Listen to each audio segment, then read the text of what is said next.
Hey, how's it going, everybody? Ben Axelrod coming to you live from WKYC Studios, and joining me today is Danny Cunningham. He works at WKNR 850 ESPN Cleveland. He's a contributor at WKYC.com. And we are going to preview the NBA All-Star Game, NBA All-Star Weekend, all the festivities going on here in Cleveland. And Danny, before we start our little rundown here of the festivities, just what's kind of your vibe of the city right now with NBA All-Star Weekend getting underway? You know, it's exciting, Ben. Cleveland, I think, has always done a really good job of putting on these events, whether it's been something like the baseball All-Star Game here a couple of years ago, where you were able to kind of plan real far out in advance, or the NBA Finals that were here for 4 straight years, which kind of is a last-minute notice type of event, but Cleveland has always done a really good job with these types of things, so I'm super excited to see how the All-Star Game turns out. I have very high hopes for it. Yeah, definitely. I think we all do, and hopefully the weather holds up here, and that's not the main takeaway. I remember when the game was in Toronto a few years ago, and all anybody talked about coming out of it was I think it snowed, and it was definitely sub-zero temperature. So looks like we might have some flurries, might have some rain, and but I don't think it's going to be anything like we saw a few weeks ago or in Toronto, fortunately. So let's get this thing underway. Let's start on Friday. 2 big events on Friday.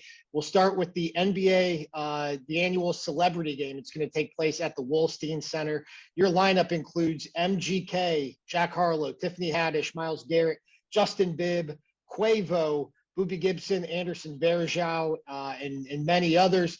Danny, you look at this celebrity game. What stands out to you? What stood out to me when I first saw it was that Myles Garrett is on the roster, Browns defensive end. I was under the impression that Browns head coach Kevin Stefanski forced him into basketball retirement. Apparently that doesn't seem to be true. So the number one thing I'm going to have my eyes on is making sure that when the clock hits 0 in that game, Myles Garrett is still healthy, because I don't want the worst case scenario there to come to fruition. I also think it's fun that, you know, there's a couple former NBA players in this game, and Anderson Varejao and Daniel Boobie Gibson. I think that's a really cool thing. And the fact that Cleveland's new mayor, Justin Bibb, gets to do it as well. You know, if this would have taken place 2, 3, 4 years ago, there's no way that's the case with the mayor playing in the basketball game. But I think that's a really cool touch. Yeah, shout out to my man Bex on Twitter. He said that this all-star lineup, the celebrity game lineup, presents the opportunity for Cleveland's new mayor to get dunked on by Quavo, which I think would certainly be an entertaining start to the Bibb administration here in Cleveland. Yes, that's one way to start your term.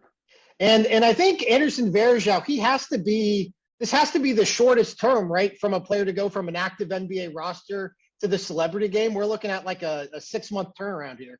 Yeah, definitely. I'm not sure if that says more about his celebrity status or if it says more about why was he on an NBA floor at the end of last year. I don't know the answer to that question, honestly, but it has to be the shortest turnaround.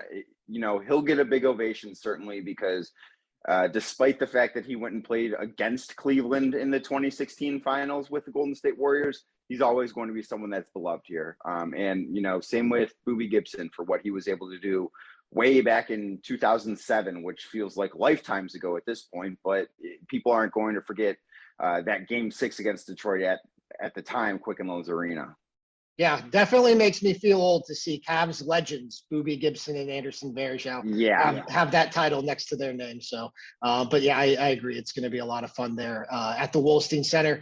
Also happening on Friday night over at Rocket Mortgage Fieldhouse, it is the Rising Stars game. Actually, it's more of a Rising Stars event this year because they've changed the format around. It's actually going to be a 4-team 3-game tournament, and there's going to be 2 Cleveland Cavaliers in the game, and Evan Mobley and Isaac Okoro. They're actually playing on the same team, Team Barry, Rick Barry's team, each team coached by a NBA legend. Also on that team, you've got Jayshawn Tate, former Ohio State product, and the reigning #1 overall pick, Cade Cunningham. I look at these lineups and, man, I know LaMelo Ball is on one of these teams because, believe it or not, he's still only in his 2nd year. I look at that Team Barry, and it certainly stands out as probably the most loaded roster in this 4-game tournament. Yeah, I'm really excited that Evan Mobley and Isaac Okoro get to be on the same team. I also think it's really cool that Cade Cunningham's on that team because right now there's no question that the two best players from that draft, I know Scotty Barnes had a really fast start to the year up in Toronto, but the two best rookies have been Evan Mobley and Cade Cunningham. So getting to see them on the same team, whether it be in one game or two games, I think is a really cool thing. I'm really interested to see how this format plays out too, because the NBA has never done this before. I think it's certainly an upgrade from the Team World versus Team USA abomination that's happened in the last 3 or 4 years, I think it is. But this should be pretty interesting. And honestly, the new format has piqued my interest to where, it used to be, okay, if you catch the Rising Stars on Friday night, cool. If not, no big deal. You have the rest of the weekend. I want to watch because I want to see how this plays out. I think it's a really cool idea that the NBA has done. I will say, I think it's Isaiah Thomas's team where he has all second-year players except for the G League player on his roster, where he has, I believe, Sadiq Bey, Anthony Edwards. He has a pretty loaded roster too, and just because of the experience, that might be the team to beat. Yeah, that's a good point. And I looking at the rosters, I think they just did such a good job kind of balancing this out. Like, I'm excited to see, a team with Cade Cunningham and Evan Mobley go up against the guy who's, a legitimate all-star now in LaMelo Ball. And same to your point about Team Thomas. So I agree. I mean, this was, we'll talk about the all-star game here in just a couple of minutes, but Rising Stars was always just kind of a lesser version where it seemed like they were, giving these guys a label to give them a label and then running out there on the court. But this feels like it could be an actually, competitive format for these guys and for these teams. Yeah, and changing the format now, I think, gets the best players that are eligible for it into the game. Where, I know we'll talk about the All-Star game. Obviously, Cavs guard Darius Garland is an All-Star. He wasn't a Rising Star because it was the Team USA versus Team World. So you're essentially taking the best 12 Team USA players in their first and second year versus the best 12 internationally born players in their first and second year, and the player pools on the respective sides are just so imbalanced in that old format. So I think this is absolutely the right thing to do because you're getting the best talent on the floor. Yeah, and I'm not sure if they're going to – I would imagine they're going to do some sort of MVP from this tournament. I remember all the way back in 1998 when the game was in New York at Madison Square Garden, and Zydrunas Ilgauskas won the Rising Stars. I think it was just called the rookie sophomore game at that point. Yeah. But he won MVP, and I remember, I was like 10 years old. That felt like such a big deal to have a Cleveland Cavalier win MVP of this, all-star event. I don't know. Obviously, I would imagine the player will come from the winning team, but it would definitely be cool to see one of these Cavs guys win the Rising Stars MVP. It would be awesome. The only concern I have about that is, guys like Evan Mobley, who I think would be our best opportunity to win the MVP as far as Cavs go. Big guys like that don't necessarily fare all that well in this type of setting. Like if you look at Summer League, a lot of people were disappointed in Evan Mobley because he just wasn't great early on. And that's partially because you need some sort of structure. And when you're essentially playing pickup basketball, it tends to favor guards.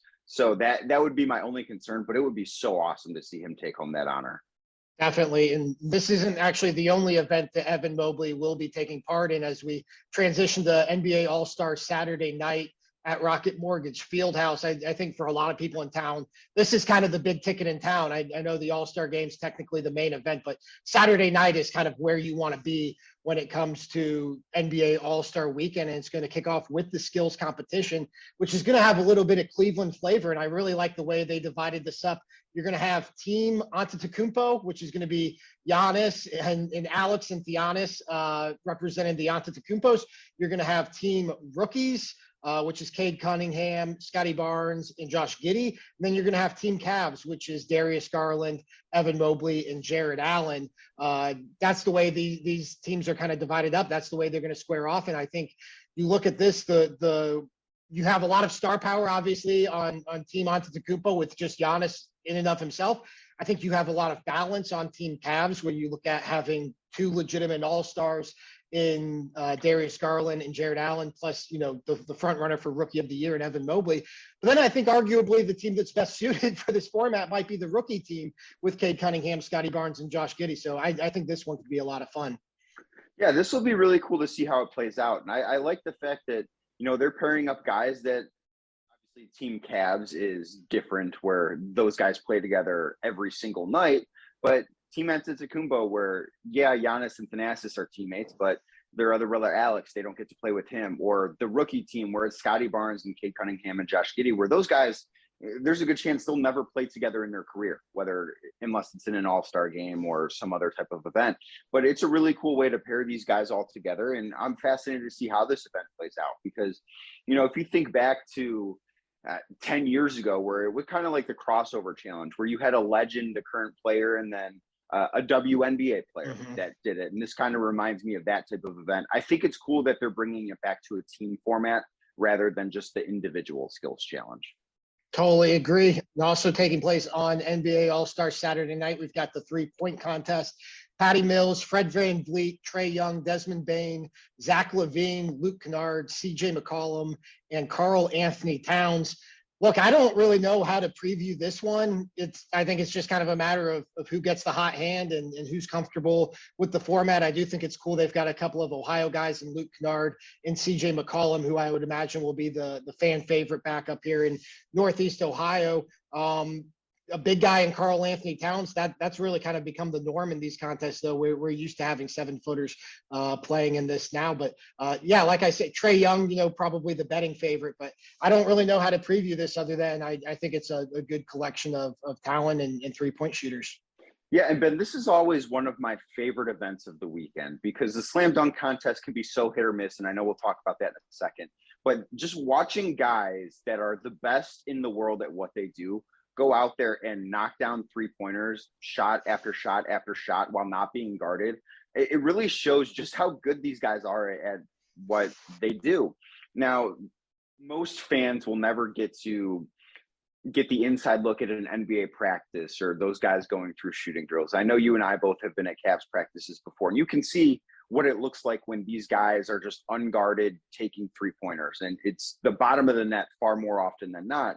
So to get to see these guys do it in this type of scenario where they're not being guarded, and there's pressure because all eyes are on you. It's All-Star weekend, real bright lights, but it's such a fun event. And Trae Young as the betting favorite is something that I take a little bit of pause at, just because I don't know how much I trust him in this type of scenario. It seems as if he's almost better off the dribble when it comes to this type of shot, and this is very different from that. I actually think Karl Anthony Towns has a great opportunity to win this, because he's someone that absolutely can get white hot. I know he's 6'11", 7 foot, and which is something we're seeing more and more of, but it's still in the minority of guys that participate in this event. But he can get white hot, and if he can speed up his release a little bit to make sure he gets under that minute, I think that he could put up a ridiculous number.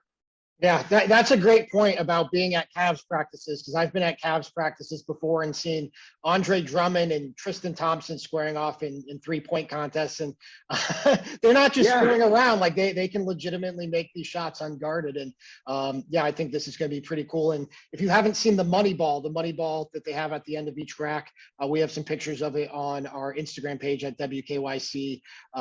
It's wine and gold. It has a lot of Cleveland artwork, the Guardians on it. It's actually manufactured in Ada, Ohio at the Wilson factory. So a little bit of Cleveland flavor in the 3-point contest as well.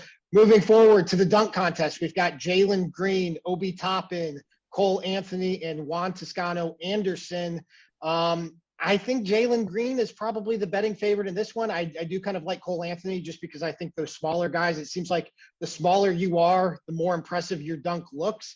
Obi Toppin, obviously some Ohio ties, having played at Dayton as a National Player of the Year. But look, this is a good collection of dunkers. I do think we reached this point with the dunk contest in like the mid 2000s with Josh Smith, I remember, where it just seemed like we ran out of dunks. Like we just every dunk that you could attempt has been done. I know there will probably be some props involved. So we'll see, but really curious to see what these guys come up with. Yeah, and I love to see what kind of props these guys bring out. If it's, Blake Griffin with the Kia way back in the day, Aaron Gordon bringing out the Magic mascot when he was on that hoverboard. That was one of my favorite moments of the dunk contest ever. So I'm really interested to see, and if there's going to be some sort of Cleveland tie to any of the props. And, you mentioned Obi Toppin, and he's not from here, but he played at Dayton. So I would assume that maybe he can bring some local flavor to the event. And he's such a high flyer too. I think that he's going to put on a show. I'm really interested in what Juan Toscano Anderson's going to be able to do, because of the 4 guys in the event. He's really the one that stands out to me the least, as far as I just can't picture him necessarily in a dunk contest. And I'm excited to see what he can bring to the table. Definitely. And then the main event Saturday night, this is kind of one of those things where NBA All-Star Weekend, it ramps up to this All-Star game, and then sometimes the All-Star game in and of itself is the least memorable part of the weekend. But I do think, this game has gotten a little more competitive with the new format, where you have, instead of, playing East versus West, you have captains from each conference picking their own teams. We've got Team LeBron versus Team Durant, although Kevin Durant's not playing in this game due to his injury. But looking at these, I'll just give you the starting lineups for Team LeBron. You've got LeBron James, Giannis Antetokounmpo, Stephen Curry, DeMar DeRozan, and Nikola Jokic. For Team Durant, you've got Joel Embiid, Ja Morant, Jason Tatum, Andrew Wiggins, and Trae Young. Team LeBron, if you're a betting man, Team LeBron is a 6-point favorite. They are minus 255 odds. Team Durant, you can get to win outright at plus 210. Does that sound about right to you, Danny?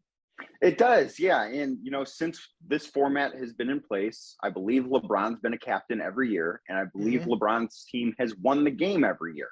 So it's, if you're into trends with the All-Star game, which I understand that that's a very slippery slope because of the amount of variables that go into it, but LeBron finds a way to win this event. I think overall he's got the better team. I think Durant certainly has the weaker starting lineup. I still cannot figure out how Andrew Wiggins is an all-star starter. But I don't get it. He is, and, he has to be in the starting lineup, and he's going to play, and he just doesn't necessarily fit the mold as an all-star for me. But I think that Team LeBron has the advantage without question. And I will say, I do love this new format. I love the way that the game ends, where we're not just counting down the clock and guys are basically, looking at the clock, adding 10 minutes and say, at that point, I'll be on my jet to Cancun, where it does ramp up the intensity at the end of the game. And I think that's been a really cool thing to see with the Elam ending, where there's a target score you have to get to, and we're not just dribbling out the clock. I think that's a much better way to do a one-off event like this. Now, I don't necessarily want to see it in real games that count, but for this, I think it's really fun. And the fact that these guys will start to play defense once that target score, and yeah, it's still going to be a high scoring affair and not resemble a real NBA game for the first 3.5 quarters. When it gets down to crunch time, these guys are competitors and do want to win. I think that's a really cool thing. Definitely. And there's a charity aspect to all of this as well. Team Durant is going to be playing for the Greater Cleveland Food Bank.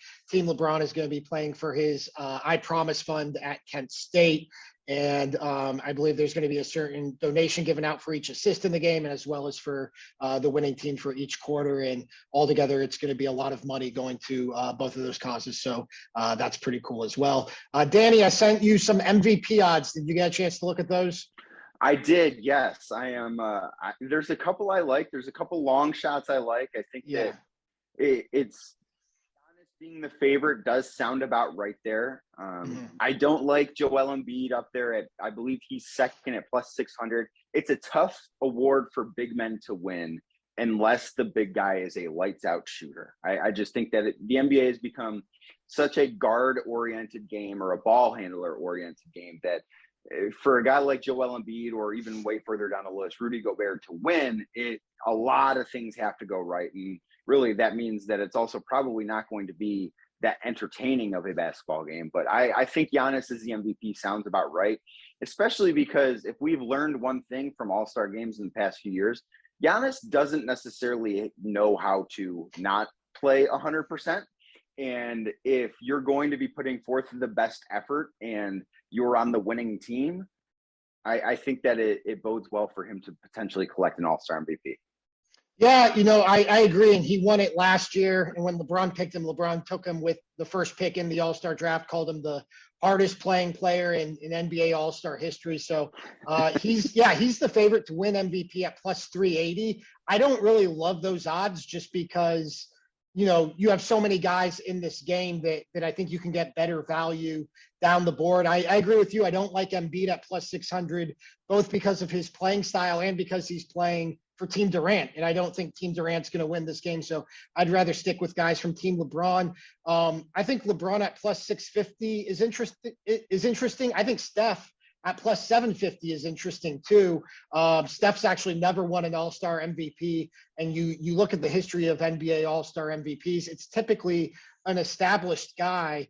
The first, though, strong value that stood out to me was Luka at plus 1,400.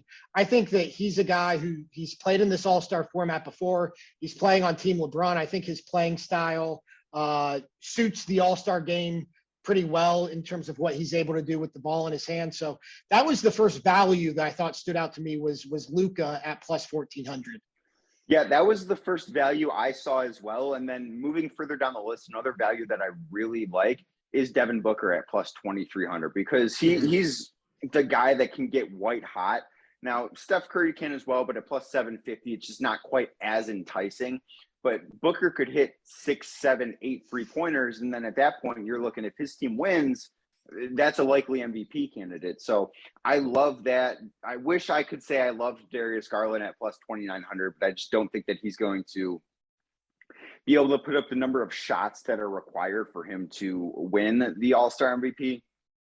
Jarrett Allen is all the way down the list at plus 9,500, the least likely player to win it, tied 5 ways with Chris Middleton, Karl Towns, Rudy Gobert, and DeJounte Murray. So I can't say I love that either, but it's like I said earlier, it's tough for a big guy to win the award, especially when you need so much help from others. Yeah, I might put a sprinkle on Darius Garland at plus 2,900 just because I think there's that hometown, thing where if he really gets going, maybe Team LeBron rides him out and he'll have the crowd behind him, you would think. But yeah, I agree. His playing style might not necessarily be conducive. And I also wonder how much he's going to actually play in this game just because of with that back injury. So I'm glad he's getting out there because there was a minute there where I was worried that Jarrett Allen's place on the All-Star team was going to come in place of Darius Garland. So glad he's playing in this game. One other one that stood out to me, though, just in terms of pure value, I agree with you. I think this could definitely be kind of one of those crowning moments for Devin Booker where just it's his turn and he's a guy who definitely can fill up the bucket. I kind of feel that way about Donovan Mitchell at plus 3,400 as well, just because he's on Team LeBron. I think he can score. I don't know. I think he's kind of conducive to this all-star format as well, but he's also a guy who's kind of down the roster who you could bet on him and he might not wind up playing all that much. So I don't know, but I think there's good value to be found if you are the betting type in these all-star odds. So let me ask you this, because you mentioned the hometown narrative for Darius Garland. Who do you think the hometown narrative works for more here, LeBron or Garland? Oh, I think it's probably LeBron just because I think it's going to be, obviously it's going to be a Cleveland-centric crowd, but I also think it's probably going to be more, there's a lot of people coming in internationally and nationally for this as well. So I guess I don't know. I'm really struggle to know how Cleveland-based this crowd is going to be come Sunday night. And I do think there is still a lot of love for Cleveland or for LeBron in Northeast Ohio. I remember when he came back with the Lakers for the first time, he got like 4 standing ovations throughout the night. It actually was getting like weird at one point how many standing ovations he was getting. But I think LeBron probably, but I do think there's going to be a lot of love for Darius Garland and Jarrett Allen as well. What do you think? I think it's for LeBron. I think that it's great. Garland and Allen are both in this game. They're going to get the love that they deserve, but especially with LeBron having won a title here, they're going to be honoring the top 75 players at halftime, which does include LeBron. LeBron being from here, this almost feels like the All-Star MVP, if LeBron plays well enough, could sort of be that lifetime achievement award type thing too for him. Yeah, that's a great point. I think that's, all things considered, like if I had to pick one guy to win All-Star MVP, I think it's probably LeBron. Yeah, you just talked me into it. So I'm with you on that. You mentioned it here before we get out of here. Halftime of the All-Star game, they're going to be honoring the NBA 75th anniversary team, which I think is probably something that most people here are looking forward to most as far as what they're going to take away from this All-Star weekend. There's a lot of people who still talk about 25 years ago, this game being here in Cleveland in 1997, where they honored the 50th anniversary team. And that's still something that stands out to people, most about that game. I think that's going to be really cool. At halftime, they're going to do a presentation. Spike Lee, Usher, Tiffany Haddish, Anthony Anderson. They're going to kind of take everybody through, they're going to narrate the journey of the NBA's 75 years, and then Earth, Wind, and Fire are going to do a performance, and all of the guys who were on that 75th anniversary team, the ones who are still living, I think they're expected to be here in Cleveland this weekend and be in the arena as well. I think that's going to be really, really cool. And if I had to pick one thing that's going to stand out most about this weekend, I would imagine that's going to be it. Yeah, absolutely. That is what I'm most excited to be in the building for, Ben, because, the All-Star game happens every year. The 3-point contest, the dunk contest, those things happen every year. But halftime Sunday night's sort of going to be a once-in-a-lifetime moment, right? Like they did the 50th 25 years ago also in Cleveland, which I assume means that 25 years from now we'll have the All-Star game again, and we'll be talking about the 100-year anniversary of the NBA and the top 100 players in league history. But this is something that it's only going to happen one time. And to be there for that moment, I think it's going to make it a really, really special night. Definitely. And hopefully when we get that 100th anniversary game, Dwight Howard's on the team, because it is completely egregious he was left off the 75th anniversary team. I'm not even a Dwight Howard fan. I don't think there are any Dwight Howard fans at this point, but just as a basketball, historian, basketball fan, completely egregious he was left off this team. But it's going to be really, really cool. Especially I think for guys like me and you guys around our age to see, we remember the 50th team, but this 75th anniversary team has a lot of guys we grew up watching and are still watching today. So I think that's a really cool aspect of all this. It's going to be awesome. And to your point about Dwight Howard, I thought he was a lock to make this team with what he's done, where, I think he's a multi-time defensive player of the year winner. He was finishing top 5 in MVP a number of years back when he was with Orlando. Obviously, you and I will remember the 2009 playoffs more than most, but at his peak, Dwight was a top 3 player in basketball. And for him to not be on that list is absolutely egregious. I agree. And that's how we're going to leave it here. That's not how I expected us to wrap up this show, caping for Dwight Howard, but that's sometimes how these things go. So he's Danny Cunningham. I'm Ben Axelrod. Enjoy All-Star Weekend. Get out there. Enjoy the festivities. Whether you're downtown for the Fan Fest or going to any of the events, it's going to be a lot of fun. And thanks for watching here on WKYC.com.